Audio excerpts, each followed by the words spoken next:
We Indians are known for our saving habits, where globally Americans save only 10% of their annual income. Indians are saving 30% of their annual income. Yes, in the recent years, the savings have reduced given the advent of easy credit and consumerism, but saving still forms the stepping stone of everything about investments and wealth creation. Yes, in this course, we shall teach you about what should be your ideal savings, how to ensure that you're saving consistently, and putting a process to your entire cash flow. This session will form the base of everything that we're going to discuss in the following sessions. To help you understand savings, let me introduce you to three characters from Zindagi Na Milegi Dobara: Arjun, Kabir, and Imran. In fact, these three and many other characters are going to be with us in this entire journey of understanding money and taking charge of our own money. Yes. So let's get started with how much should you save? Well, this is a question that is there on everyone's mind. So let's see how much are these three spending and saving each month. Arjun, who's earning 1 lakh rupees a month, is spending 70,000 rupees per month. Kabir, who's earning 1 lakh again, is spending 30,000 rupees a month. Not bad, right? And Imran, who's earning 1 lakh rupees a month, is spending 1 lakh 10,000 rupees. As you can see, these three have very different saving habits because they're spending very differently. So the first question on everyone's mind is, what percentage of your take-home income are you saving each month? So generally this number is based on your financial responsibilities. Like, do you have to pay rent? Are you taking care of other living expenses? Or do you have people who are financially dependent on you? If yes, then you must aspire to save 30 to 40% of your take-home income. Yes, in spite of all these responsibilities that you have, look at 30 to 40% of your take-home income. If not, if you're a free soul who does not have to worry about all these things, then you can look at saving 60 to 70% of your take-home income. So given that you have lesser responsibilities, lesser expenses, your saving pool should be higher. So let's understand this with the example of Arjun and Kabir. Arjun, who is married, has 2 kids, has too many financial responsibilities, and hence he's saving only 30% of his take-home income. Whereas Kabir, he's still unmarried and is living with his parents and has no rent and any other expenses to take care of. So he should be saving 70,000 rupees per month, that is 70% of your take-home income. Now you can understand for yourself that based on your financial responsibilities, how much should you save each month. Now once we've understood how much to save, the next question is, how do I ensure to save this much every month? How do I bring in the consistency? I'm sure you must have noticed that, beginning of the year are great months when it comes to savings. There are hardly any expenses, we aren't traveling, no festivals, no parties. But by the time you reach in the second half of the year, there are festivals, weddings, and your expenses are up the roof. Basically, your savings are very erratic.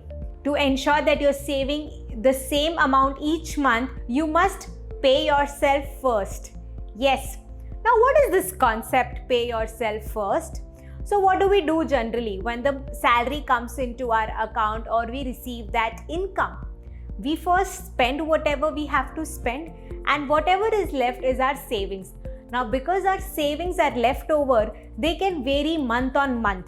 But what do we have to do is switch. Yes, you have to save first.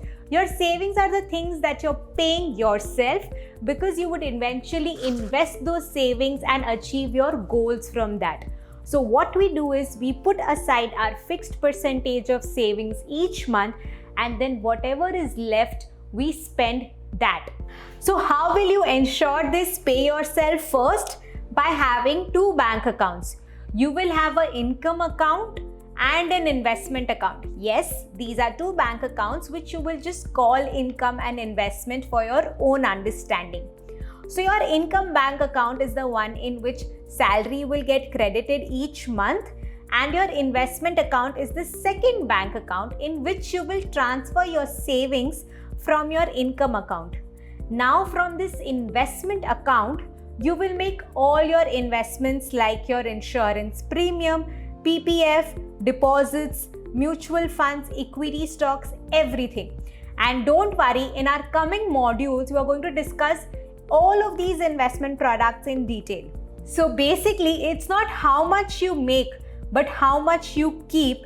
And this method of having two bank accounts will ensure that you keep the same amount each month.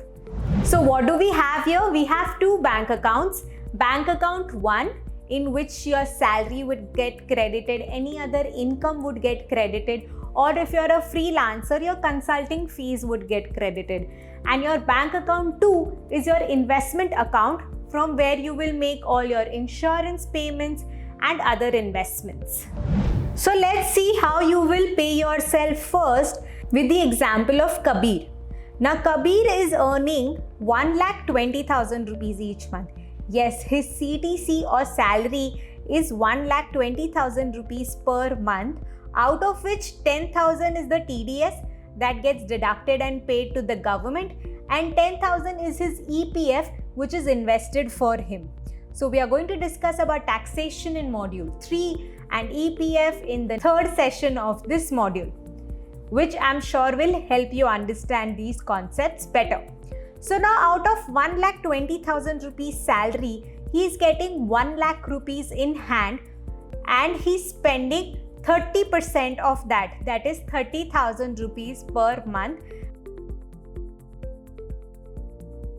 and he's saving 70% of it, that is 70,000 rupees per month. So what we have done, he has now two bank accounts. One bank account is with HDFC Bank, in which his salary is getting credited, and second bank account is with ICICI Bank, in which he transfers 70% from his income account each month, and from his ICICI account it gets invested, and whatever is left, that is 30,000 rupees in his HDFC Bank account, is spent by him comfortably throughout the month. And this is how Kabir has put the entire process of paying yourself first into order. If you're wondering why these two bank accounts, how does this help you? Well, the simple reason is mental accounting. Yes, when you see your money leave your bank account into a second bank account, you know that money left in your first account is the only money that you have to spend, and the second bank account is no longer available to you. In fact, a small tip: don't get a debit card for the second bank account or a credit card linked to that account, so you will control the temptation of spending. And that is what exactly these two bank accounts help you to do. It helps you to skip the temptation of spending and allows you to save the same amount each month. The second reason is that all your investments are linked to your second bank account. Now what happens generally is we keep changing our jobs, or we may change the source of our income, so our income bank account changes. And a few years down the line, if you've made some investments from the first bank account that you opened years ago, you may not remember, and it would be very difficult to trace it back and get it activated and get hold of that money. Now from day one, when you start making investments, if everything is linked to one bank account, you know that whenever an investment matures, the money is going to come back to the same bank account. So everything is linked to one investment account. Now let there be any number of income accounts throughout your career, you're not worried, because whenever your income account changes, your investment bank account remains constant, and you just transfer your fixed percentage of saving from your income account to investment account.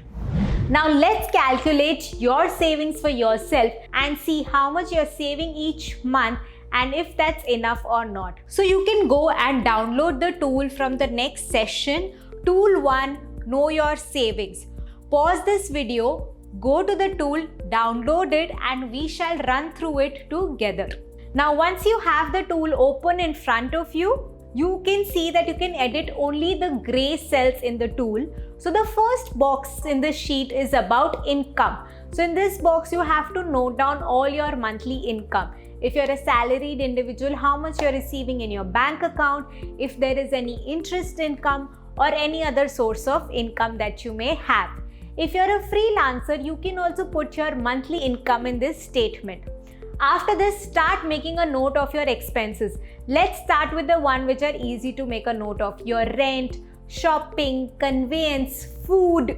If there are any other expenses like pet expenses, car maintenance, any EMI loans, all of those expenses can be put down here. Please note that insurance premiums will not come here. We shall discuss about it in later module. Now you can see that after you made a note of your income and expenses, you arrive at your savings number, and the sheet will also compute for you the saving percentage. If you're a person who's financially responsible for other people, you should be looking at saving 30 to 40% of your take-home income, and if it's otherwise, you should be looking at saving 60 to 70% of your take-home income. Now look at the number and tell us if you are saving enough. If not, take this session as the starting day for when you need to start cutting down your expenses and achieve the minimum percentage of saving numbers that we have discussed now. So by putting a process to your saving and transferring your fixed percentage of income from your income account to your savings account, it is work half done, because you have started the process of saving regularly. Now all you have to do is invest that money. So what are the 3 things that we learned from this session? 1, you should be saving based on your financial responsibilities, could range from 30 to 70% of your take-home income. Always have 2 bank accounts, so you will have segregation of your income for different purposes, and save before you spend. Pay yourself first. Every money that you are saving, you're eventually going to invest it to achieve your dreams and goals. So never look at savings as something which is a harassing task, but look at something that you're doing for yourself and your goals. Once you've understood about savings and how important it is to save right and each month, let's understand in the next session about that one thing that creates a hole into your savings and if used right can help you save more. Yes, I'm talking about credit cards. So the next session we are going to discuss credit cards.